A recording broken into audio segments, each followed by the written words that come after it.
Okay, so the next part of our process, we've already gotten these things puttied. Now we're going to do some spackling, some caulking. One of my favorite caulking is the Quick Dry from Sherwin-Williams. It's just a little bit faster. You can paint it in 30 minutes, and it also spreads out pretty well. A couple different guns you might see there. They have the old ones that are metal, that are kind of like this. They're called dripless. They don't have a release. That's the only downside to them, but if they work well, they work well. But it just keeps on going, and then when you let off the trigger, it lets go. So it disengages the tube just enough that it's not going to keep pouring out. They're nice. They're a little more expensive. A little cheaper if you can find them. I kind of like these just because they do have the release button. So what happens is, the way we do this, we pull that back, put our cartridge inside, put it this way, sorry, inside, and you push it forward. Now you've got it nice and engaged. I want to make sure your thing's upright just so you know which way you're doing it. So yeah, next thing will be cutting your tip. So I have my painter's blade here. The little small ones are pretty good. I actually use it a lot just for cutting random things, cutting little stuff off. So what we're going to be doing is the importance of cutting a good tip. So some people think you can just cut it off straight, it's not a big deal. But if you cut it at an angle, like this, well, it's not quite angled, it's good enough.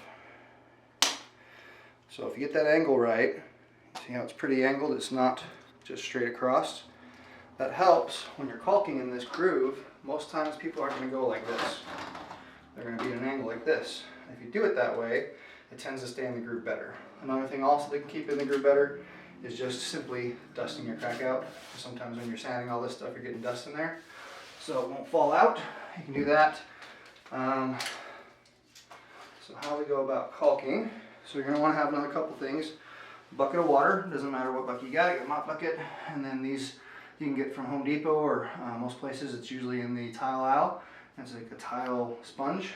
I usually become bigger than this. I usually cut them in half and then cut them in half again because they're more workable. You're going to want to have some water. Keep it nice and wet. It's going to start to get a little bit gooey in there, but it helps a lot. So you're going to want to start up here. Get some pressure on your gun. The more pressure, the more it's going to come out. So just be careful. You need to get a good amount as you want. So you start going. It's usually best to go all the way down. Just kind of get nice constant pressure so you don't get too much. I usually get a little bit lazy and get to here, and I'll just come back up to it.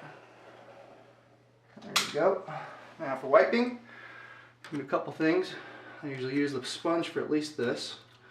Then I try to go start up here, go all the way down. Sometimes stop a little bit. Now if you stop, you need to make sure you come up a little bit farther from where you started so you can kind of blend into it. There you go, keep going, same thing. You can't just go down. Like I said, I'm lazy for trying to go too low, so I like to come back into it. And then you want to, again, most painting things you want to keep going and get out. You don't want to just stop. People will stop and start. They'll just go like this. You might see a little bit of a thickness there, so you got to make sure, remember that. You come back and you even it out. And even then, you sometimes get a little stop. So the nice thing about a sponge is you can take it because it's rounded like this, and you just kind of do that, and it'll actually even it out nicely with the sponge. So you don't see any kind of stops or starts. On these casings, they have what's called a 45-degree joint. Sometimes they have just the 90s, but usually they do 45. Either way, you need to make that joint go away. Most times you want that to be a nice transition. So over here, we caulked it once already to fill it up a bit, but that's just some backing. So what you need to do to get that ridge gone is I sanded it over here on this one. So usually I'll take a 120 because you don't want to go too crazy with the sandpaper, and then you finish it off with either a 120 that's kind of dead or a lighter grit like maybe a 150 or even a 220. What you do is, so I just sanded that down like crazy. You can feel it, that's a lot smoother, and there's a lot more better transition there. And I took this just to get rid of some of the sanding marks on all this. Then take your duster brush, get it all off, and then you're going to want to go one more coat of one more coat of caulking over that. And then later on, the next steps, we'll do a little bit more. We'll do some what's called red spackle. You'll just basically put a teeny bit on there. Nice thing is you can use this again, just kind of smooth it off real quick. Now that's going to go away as good as you can get it. Okay, so for caulking a baseboard, obviously you want to make sure there's no dust on it. Take any kind of duster brush, get it all off. Then here's a good trick. So first we'll do at the corner, get that done. Just a quick little, again, we're on that angle, so it's staying in there. One nice wipe. Then we go over here, get this little angle right here. Wipe that out. Make sure there's not a good edge, so that's wiped out and wiped out. One more up there, so you don't have those little globs. Then, here's a nice little trick you can do if you got a lot of baseboard. This isn't huge, but still works. You start here, get a little bit on there, put your finger behind it, and then drag it. Just keep on going, keep on going, keep on going. A little more, to the end. Again, you got that transition spot. Go all the way over there, round out that corner, and you're good. Okay, so for steps for painting, usually you'll paint your ceiling and your trim at the same time. Usually you'll do a coat on your trim and a coat on your ceiling right after each other. You're going to be using a flat usually on most ceilings, unless you're in bathrooms or somewhere there's going to be a lot of steam or water. Then obviously you want semi-gloss because it's a lot easier to wipe and clean. Also, it repels water better. So in those ones it'd be different, but for this room we'll be doing a semi-gloss on the casings, usually an eggshell or a satin on the walls, and a flat on the ceilings. So if you do one coat on here on the trim and then one coat on the ceiling, if the ceiling gets a little bit on the trim, you're okay because you're going to be sanding it the next day. So that's the process.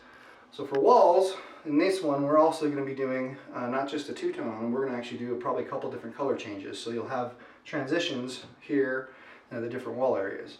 You'll also always have them at the ceilings and at the where it meets the base. Because those transitions are kind of tricky to get nice and straight, you're going to want to caulk them. So if you look up close on this, the mud isn't amazing. It's got some cracks here and there, you can see through it.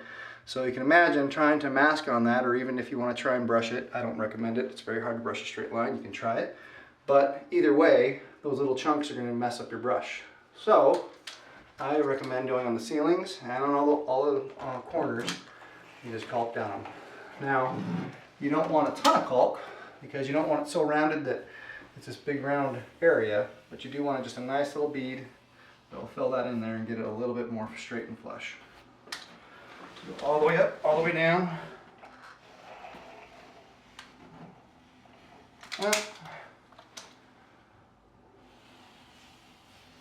Wipe that out, wipe on your finger. Be careful in the middle where I just stopped. You saw that? Take that round edge, bring it down so you have a good transition. So you don't have a nice little glob right there, which some people get. That messes you up later. And then again, do the same thing on all your ceiling edges and cracks, and that will help you a lot with your lines. Caulk care. So these things obviously you probably will need to use the next day, and if you're not careful you'll ruin your stuff if you don't do this. So I usually take off the pressure off my gun, pull it back a little bit so you don't have pressure and it's not coming out. Take a little bit of tape. You can use other things for this, but tape works great. Just cover that end, so that's good. Last thing is your sponge. You want to make sure, wring it out. Either leave it in the water if it's only a day or two, but if it's going to be longer, get it nice and wringed out, leave it out. Now these things won't be ruined and you keep on using them.